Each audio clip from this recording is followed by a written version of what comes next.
देखो बेटा क्या है क्वेश्चन, देखिए 21 में क्या लिखा है, पहले हम इसको कर लेते हैं। अ dice is rolled 4 times, number appearing are listed, number of different throws each such that largest number appearing in the list is not 4।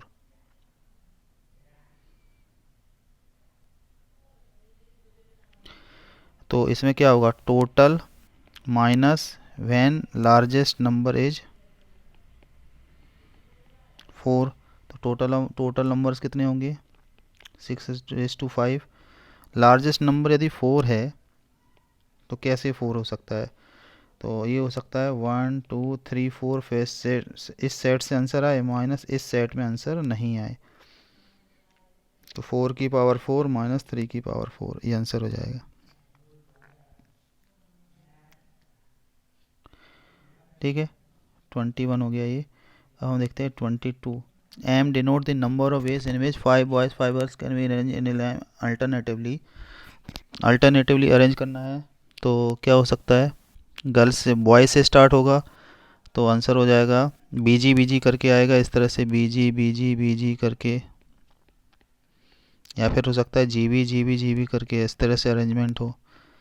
तो एम हो जाएगा 5 factorial plus 5 factorial that is 2 × 5 factorial हो गया।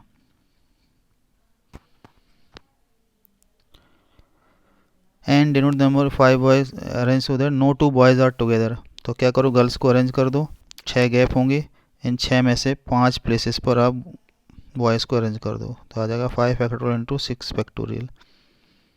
अब आपको निकालना है एम बाई एन, के क्या है एम बाई एन, तो एम बाई एन कितना होगा, 2 5 factorial upon 5 factorial 6 factorial, that is 2/6।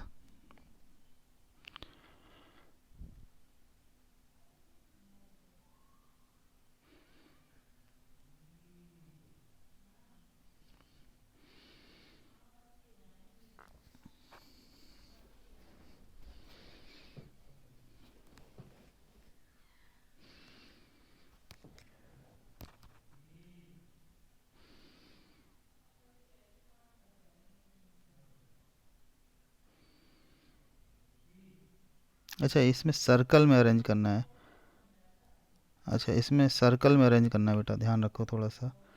तो एन जो होगा वो हो जाएगा, पहले तो आप गर्ल्स को अरेंज कर दो, इनके बीच में 5 गैप होंगे, 5 में से पहले तो आप सर्कल के चारों तरफ गर्ल्स को अरेंज कर दो तो ये आ जाएंगे।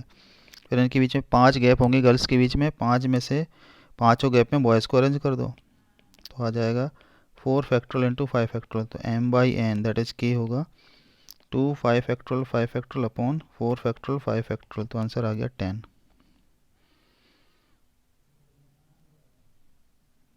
24 number of zeros at the end of, तो क्या आ जाएगा 5 की पावर 6, 6 की पावर 7, 7 की पावर 8, इस तरह से जाएगा, तो 30 की पावर आ जाएगा 31। आप चेक करो इसमें 5 की पावर कितनी आ रही, तो 5 की पावर कहाँ कहाँ से आएगी, 5 से आएगी, 10 की पावर से आएगी, 15 से आएगी, 20 से आएगी,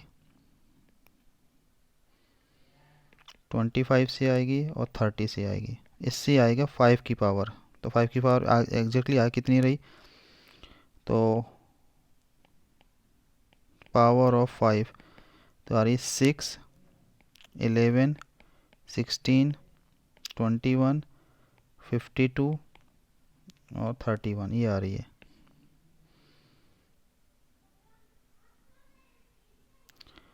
तो 33, 34, इसको ऐड कर लेना बेटा, इतने करस्पॉन्डिंग इतने नंबर ऑफ जीरोस बनेंगे। ठीक है, क्वेश्चन नंबर 10 देखिए, इसमें क्या निकालना है, इसके number of positive integral solution आपको निकालना है। तो इसमें कैसे निकालें,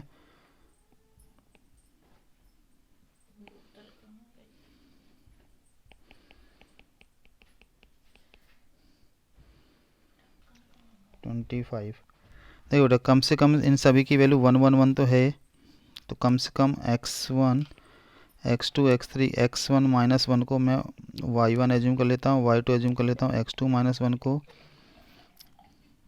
y3 एज्यूम कर लेता हूँ, x3 माइनस वन को, और y4 एज्यूम कर लेता हूँ x4 माइनस वन को। तो ये थोड़ा सा रिलेटिवली सिंपल हो जाएगा। 4y3 plus 1 5y4 plus 1 this is equal to 25। तो ये आ रहा है 2y1 3y2 4y3 5y4 is equal to 11। ठीक है, अब इसमें केसेस बनाने पड़ेंगे। वैन y4, क्योंकि y1 y2 y3 की मिनिमम वैल्यू 0 होगी, वैन y4 इज 0, तो y4 0 होगा तो 2y1 plus 3y2 plus 4y3 आ जाएगा 11। इसमें अगेन केसेस बनेंगे कि जब y3 की वैल्यू 0 हो जाए, y3 की वैल्यू 1 हो जाए, y3 की वैल्यू 2 हो जाए, ये केसेस बनेंगे। ठीक है, तो y3 0 होगा तो आ जाएगा 2y1 plus 3y2 is equal to 11। एक y3 1 होगा तो 2y1 3y2 आ जाएगा 7, और इस केस में आएगा 2y1 plus 3y2 is equal to 3। अब इसमें क्या क्या कौन कौन से पेयर बन सकते हैं? देखो, y2 या तो 0 होगा, 1 होगा, 2 होगा, 3 होगा, करस्पॉन्डिंग y1 आ जाएगा। तो इस तरह से 4 पेयर्स इसमें बनेंगे, 4 पॉसिबल वैल्यूज़ आएंगी y2 की। ठीक है, 4 वैल्यूज़ ही हो गई। इसमें y2 की वैल्यू क्या होगी? 0 होगी, 1 होगी, 2 होगी, तो इसमें 3 वैल्यूज़ हो गई। इसमें y2 की वैल्यू या तो 0 होगी या फिर 1 होगी, तो 2 वैल्यूज़ इससे आ गई। तो इस तरह से 11 वैल्यूज़ आ गई। अब आगे व्हेन y4 इज 1, तो क्या आएगा? 2y1 plus 3y2 plus 4y3 is equal to 6। अब अगेन केस बनाना पड़ेगा कि जब y3 की वैल्यू 0 हो जाए तो 2y1 प्लस 3y2 की वैल्यू आ जाएगी 6, तो y2 आएगा 0 1 और 2।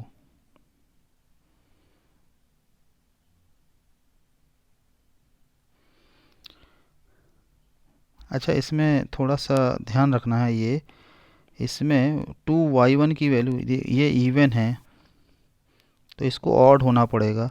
तो y2 की वैल्यू ऑड होना के मतलब y1 1 होगा या तो 3 होगा, केवल 2 वैल्यूज़ आएंगी इससे।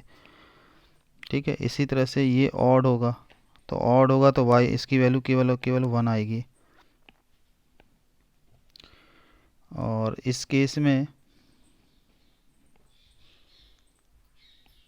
यहाँ भी देखिए बेटा, ये ऑड होगा मतलब y2 की वैल्यू केवल 1 होगी, तो एक वैल्यू 1 वैल्यू इससे आ गई, 1 वैल्यू इससे आ गई, तो अभी टोटल कितनी 4 वैल्यूज़ आई हैं। इसी तरह से इसमें देखिए इवन चाहिए, तो ये वैल्यू इवन होना चाहिए, मतलब y2 की वैल्यू या तो 0 होगी या फिर 2 होगी। y3 की वैल्यू क्या हो सकती है? 1 हो गई, तो 2y1 प्लस 3y2 की वैल्यू 2 होगी, तो इस केस में y2 की वैल्यू 0 ही होना पड़ेगी, तो एक वैल्यू ये हो गई। इसी तरह से y3 की वैल्यू 2 तो हो नहीं सकती, तो ये हो गई टोटल पेयर्स।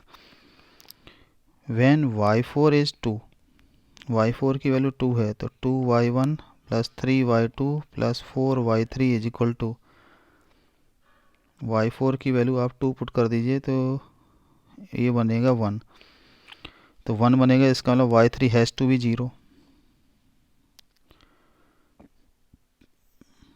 तो ये आएगा 2y1 plus 3y2 equal to 1।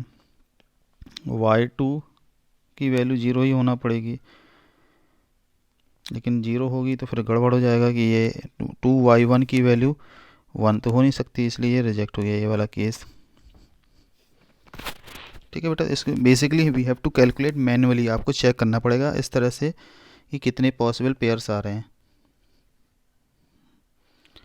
ठीक है, इस तरह से मैंने क्या किया, इसको रिड्यूस कर लिया। इससे समझ में आना चाहिए कि जो y1 y2 y3 y4 हैं ये ग्रेटर देन इक्वल टू 0 हैं। अब y4 की इक्वल टू 0 है, सॉल्व करिए। Case 1 y4 0 y4 1 y4 2, 3 cases हैं, सॉल्व करिए अलग अलग जो भी आता है। ठीक है। अब देखिए ये इन्हें give mine sweeper A number on A square denote the number of mines that share at least one vertex with that square.